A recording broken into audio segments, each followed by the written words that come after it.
Hey guys, this is a little bit different of a podcast episode than what we've been doing lately. Today, I'm going to sit down and chat about what's kind of been going on in recent events. But quick, a little PSA. If you're listening to this around little ones, I would suggest popping in some headphones.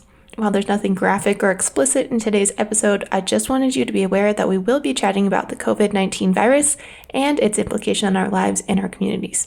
I know in my own household, our little first grader has been listening to a lot of this, and it's starting to take a toll on her.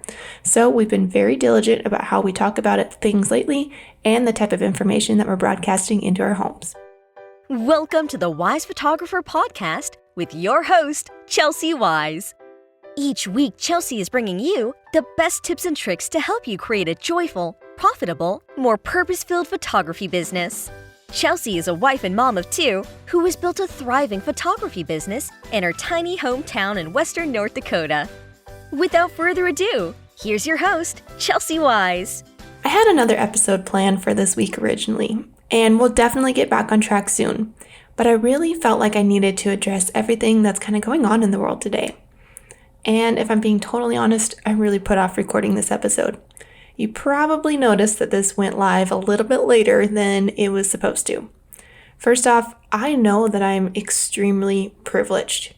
My family doesn't solely depend on my photography income, and I'm able to stay home with our kids without any real change in our day-to-day lives. I know that there's a lot of photographers out here where this just isn't the case. They're not really sure how they're going to pay rent next month, and I don't have the answers. Honestly, I don't feel very wise right now. I've had to remind myself of this. This is my first pandemic, and likely it's probably yours too. We are so extremely lucky in the fact that we have a greenhouse in our backyard too. Even though there's still snow on the ground, the greenhouse is that toasty 80 degrees out, and it's full of plants and that sweet smell of springtime dirt. The kids and I have been down there almost every single day helping out my mother-in-law transplant plants. Even though we've had some pretty awesome circumstances for being socially distanced right now, the COVID-19 virus has kind of taken a toll on our family. Last week, while we were saying our prayers before bed, my daughter Skylar got pretty worked up. We were praying about those who currently have the virus, and we're really just asking God to heal them and give them wisdom to the doctors and nurses that were caring for them. She knows that her dad's high risk, and at 7 years old, she's seen him on a ventilator multiple times. And she knows what the inside of the ICU looks like. She's scared and she's worried. I thought that we were doing a really good job of protecting her from the mass amount of media coverage on this virus right now. We haven't had the news on it all, but here's the thing. The COVID-19 virus comes up in almost every single conversation we have on the phone or even with me and my husband. It's been talked about at our kitchen table while she's playing in the living room. And she knows that it's due to the virus that she can't go and play with her friends at school or go to Sunday school. I thought that we were doing a good job of protecting her, but I failed. And it was a hard pill to swallow as I watched the fear well up in her eyes as she started to cry and tell me just how scared she was of this virus. And I don't know how to fix this for her. I can't let her go back to school yet. We are still going to have to stay away from everyone. And I don't know when things are going to go back to normal. All of those things create a recipe for a whole lot of uncertainty. And here's the thing about uncertainty. It's one of the number one human needs. And right now, there's not a lot of certainty to go around for everyone. The lack of certainty is a driving force behind fear. And according to the University of Minnesota, living in a constant state of fear can impact you big time. Starting with your physical health, fear can weaken your immune system, causing cardiovascular damage, create stomach ulcers, and decrease fertility rates. It can also lead to accelerated aging and premature death. Memory is also impacted by fear. Fear can impair the formation of long-term memories and cause certain parts of the brain damage, which actually make it hard for the brain to regulate fear, which can leave people being more anxious most of the time. Mental health also is something that can take a big hit from fear. Consequences of long-term fear include fatigue, clinical depression, and even PTSD. So we know that fear is not a good thing right now. It's not a good thing for our health or our mental health. What can we do right now to combat the fear amidst everything that's going on? So the opposite of fear is curiosity. Curiosity is defined as a strong desire to know or to learn something. So how do we, as photographers, moms, wives, parents, find curiosity each day? Right now, so many of us are confined to our homes, only able to leave for the necessities. Right now, you have the time and the space to learn something new or to look at the world in a new way.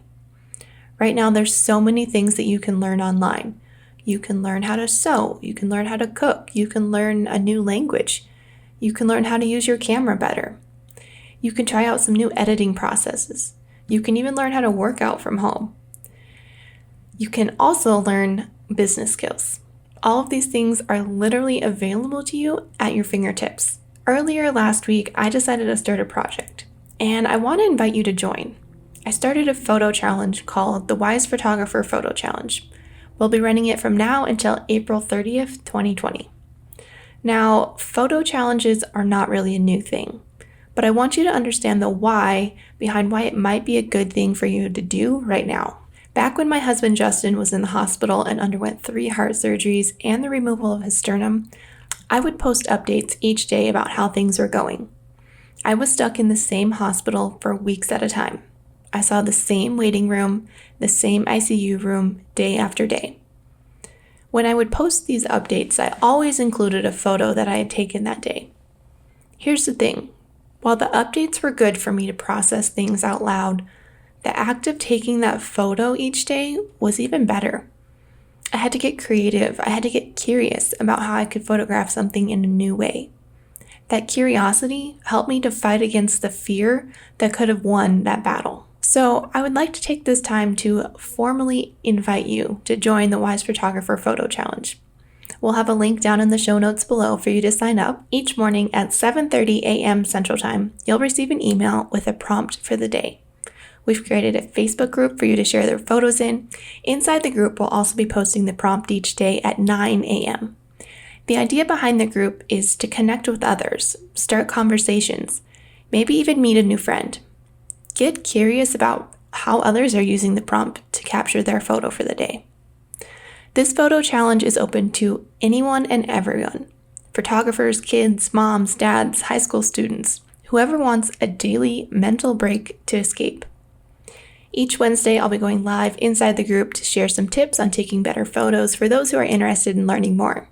We'll also be featuring every photo shared on Instagram with the hashtag WPPhotoChallenge2020 in our stories as long as your profile is set to public. This challenge is totally free to join. There's no pitch, there's no sale. I just wanted to figure out a way that I could spread some curiosity, creativity, community, and maybe even some joy right now. Inside the group, as I'm recording this, we have participants from across the world. We've got photographers from Maine to California, North Dakota to Texas, and all the way down to Haiti. We have photographers, teachers, new moms, nurses, students, grandmas, and kids, all uniting through photography each day.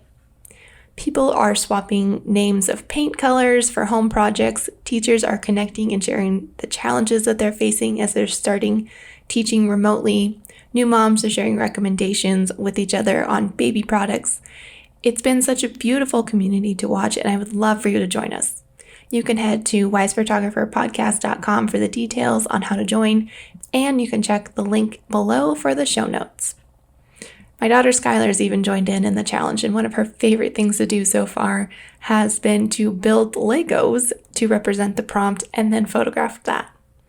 It's been fun for me to get curious on how I can use my talents and skills to lead my local community and this platform.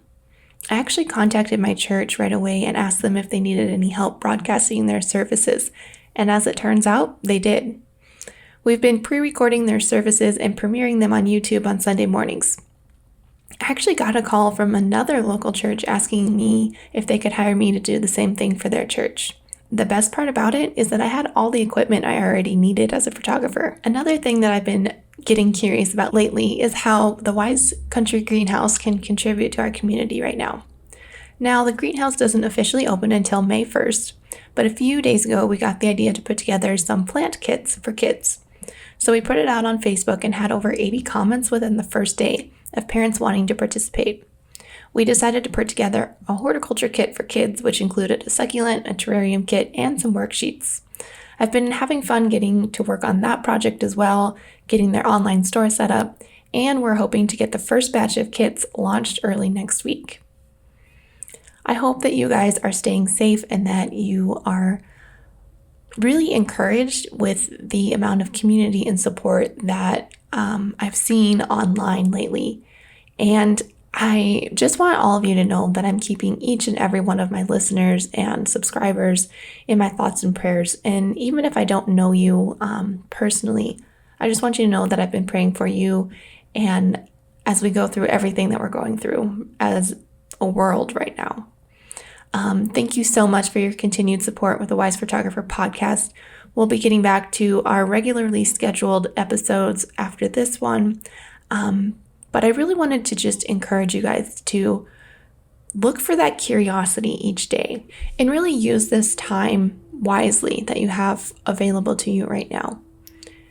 A lot of us are really just stuck at home, and now is the time that you can go out and learn so many new things with the power of the internet. This is kind of the perfect time to be stuck at home. So make sure you're being wise in how you're using your time, and I will see you next week on the Wise Photographer podcast. Bye. Thanks for listening to the Wise Photographer podcast. Dive into the show's notes for this episode and all past episodes at www.thewisephotographer.com. If you loved the show, share it with a friend. Thanks for tuning in, you Wise Photographer, you.